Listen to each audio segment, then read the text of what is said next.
కేరళ ఎన్నికల కోసం ఏదో టార్గెట్ పెట్టినట్టున్నారు డబ్బులు. అందుకే ఈ గొంతు బారేసుకోవడాలు, కాంగ్రెస్ పార్టీ సెషన్లు రాగానే మూసీ మీద పడి మేము అడిగాం, డిపిఆర్ ఉన్నదా మూసీకి అని అడిగినాం. డీటెయిల్డ్ ప్రాజెక్ట్ రిపోర్ట్ ఉందా, సమగ్ర ప్రణాళిక ఉందా, లేదు. పోనీ పైసలన్న మంజూరైనాయా, ఏడీబీ ఒప్పుకున్నదా, లేదు.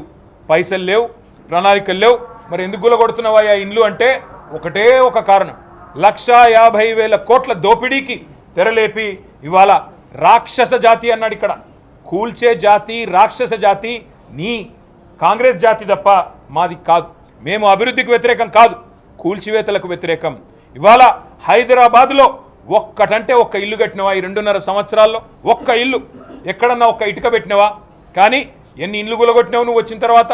చివరికి నువ్వు కూలగొడుతుంటే, ఇండ్లు గులగొడుతుంటే, ఆ పేదలు ఏడుస్తుంటే మా పోలీస్ అన్నలు ఎవరైతే నీ సిబ్బందికి రక్షణగా పోతారో వాళ్ళు కన్నీళ్లు పెట్టే పరిస్థితి ఈరోజు ఈ రాష్ట్రంలో ఉన్నమాట వాస్తవం కాదా? ఎవడు చేస్తున్నాడు రాక్షస జాతిలాగా వ్యవహారం? నువ్వు కాదా ముఖ్యమంత్రి గారు అని నేను చెప్తా ఉన్నా.